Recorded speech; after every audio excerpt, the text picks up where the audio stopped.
Alright, g'day everybody, it's the Doga!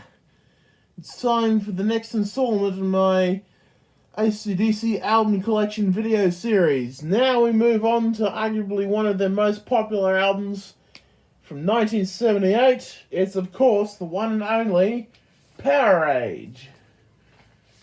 So, let's start from the beginning. From 1978 we have the original Blue Label pressing. Here's, of course, the iconic front cover of Angus with his cords in place of where his hands should be. And, of course, the infamous back cover. There's the track listing there that everyone is familiar with, of course, including the Australian retitling of What's Next to the Moon, which is featured on all of the Australian copies that I will be showing off in this video. So, let's get to the LP itself. This is the record label. As you can see here, although it may not look it from this particular view, that is the infamous original 1978 Blue Label of the album.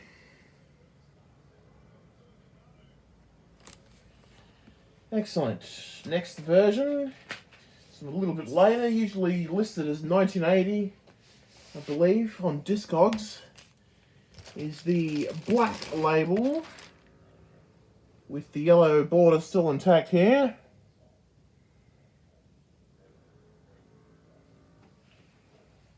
Got a good chunk of these albums. I think I've got about over 20 copies of Powerage, and you're about to see them all in this video. Okay, there's that one. This one's from a little later. It's usually cited as 1982 or so, this next pressing. The black label with no border. This one. Should be noted that at least up until 1987 looks as though the same, well, not the same stampers, but the same stampers made from the same mother may or may not have been used at least for about 10 years maximum. There's been no recuts that I'm aware of. Okay, on to what is usually listed as 1983 or 1984. This is the... Oops, hang on. This is the first of the red labels. It's this one here. You may have or may not have already seen a good portion of these in my previous YouTube videos. If you're new to the channel, be sure to check those out as well. Okay, on to the next one now. This is usually listed as the 1987 reissue of the album. I can just pull it out from here. This one here. As you can see, red label on top half only. And side two. Okay, the last of the Australian pressings is the first of the misprints. This one here, as you can see, Powerage, the first three letters are in red instead of yellow. This one was the one reissued by CBS in 1989. Should be noted that the CD and cassettes, which you will see later on, do not have this mistake. Anyway, here is the CBS side 1 label. And, of course, side 2.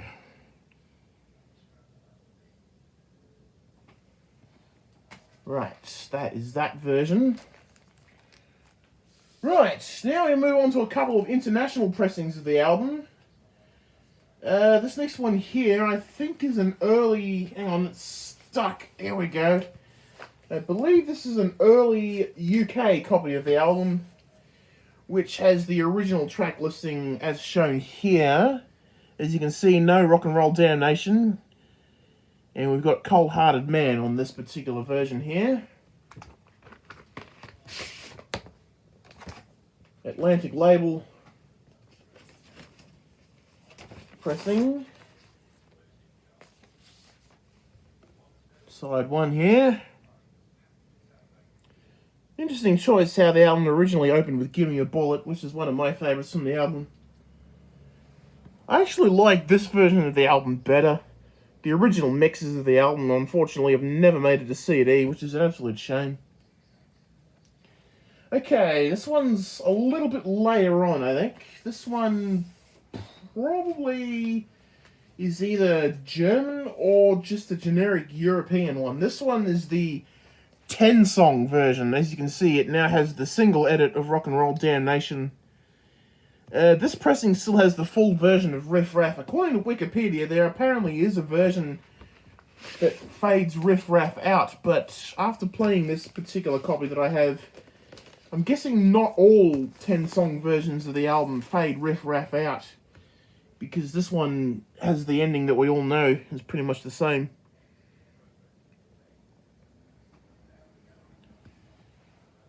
I know there's a few counterfeits and needle drops of this getting around. Whenever YouTube uploaders try to put these mixes on YouTube, they usually get claimed and taken down and stuff, which is an absolute shame.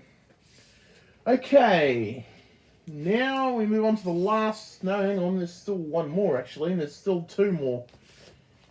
Okay, this one is a very infamous misprint. We've shown you the Australian one. This is the New Zealand misprint from 1981, this reissue. As you can see, the letters are mostly in blue instead of white for the AC/DC logo, and yellow and orange for the majority of the Powerage. As you can see, blue text down here as well.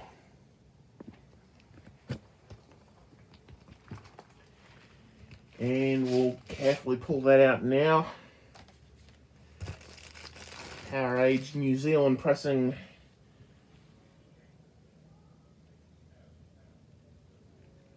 As you can see, the same track listing as the Australian and US copies. I do not have a US copy of the album, unfortunately.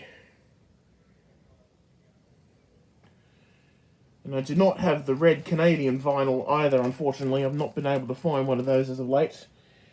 Anyway, the last of the copies that I have is the 2003 remastered vinyl, which I'm pretty sure not a great deal of you are actually interested in, but I bought it anyway because I had the money, and I'm sure you've already seen the insert that it comes with, so we'll just show the record labels. This is, of course, the side 1 label,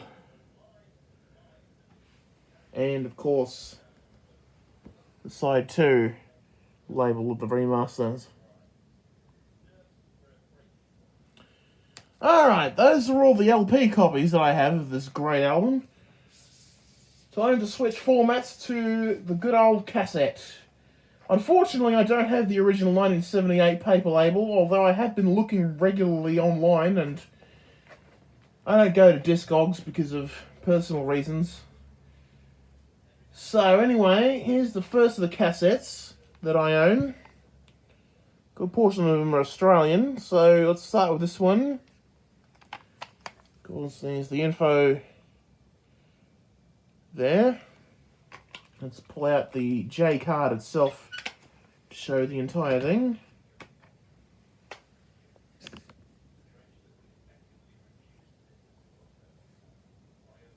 Excellent. Now, the cassette itself is there. I'd say this one probably dates to no later than the early half of 1981.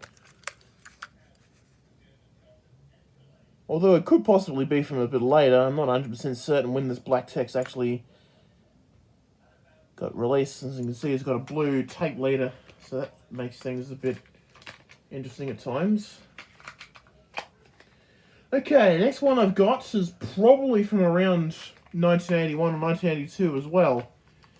This was actually a recent pickup, and unfortunately it didn't seem to play very well. Blue text with the small window and the old label design again. Again, apologies for the blurring, it's just this pain in the ass iPad. likes to make everything go blurry when it wants to. Alright, next one is usually probably from mid-1980s, this one. Again, you may have seen some of these ones also in my cassette collection video. And of course, a clear tape leader this time. Previous one did not have any tape leaders, as they weren't always fitted as standard from what I can tell. Okay, my mother's copy unfortunately only survives as just an empty shell. Because unfortunately things got destroyed back in the day. So that's it for my mother's copy. It's nothing but an empty shell. And a boring black and white photocopied cover which nobody wants to see. So, alright, here's the CBS version of the cassette with the different cover. As you can see, unlike the LP, the front cover does have the correct colours for the Powerage. And of course, a better look at the J card itself. And inside as well. And the cassette.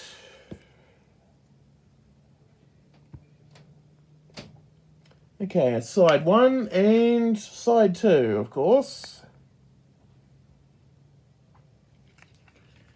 Excellent. Right, now, 2 more cassettes in my collection exist. I believe these are both mainly European ones. I'm not 100% certain when this one is dated, but I'd say it's probably from the early to mid-1980s. I think this is German manufactured from what I can tell. Nice orange case. Bit of a generic looking cover, just a simple fold out like this. And inside as well.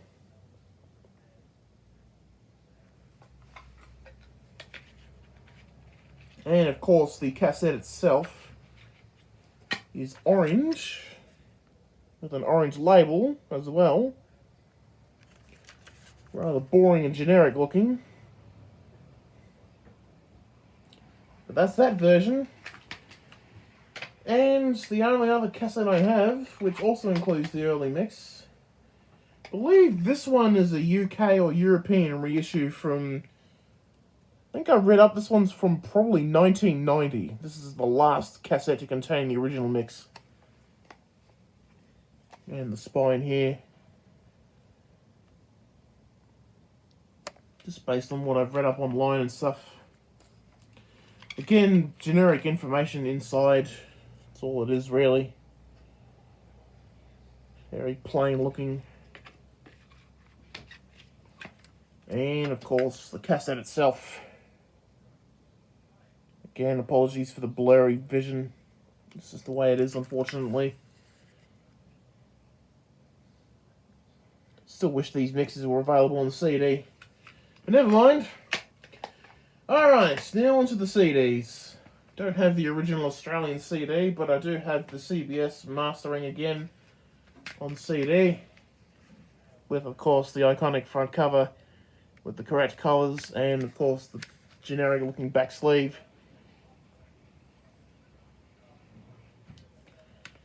And, of course, the CD itself is just the generic Distronics CBS black and white text.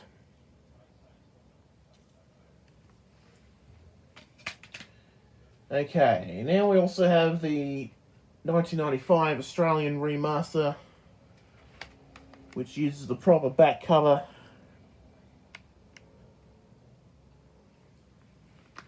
And of course, got the CD itself.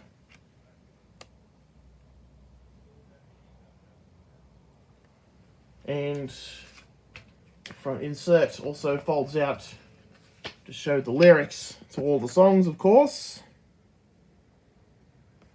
What's good about the 1995 CDs, they have the lyrics.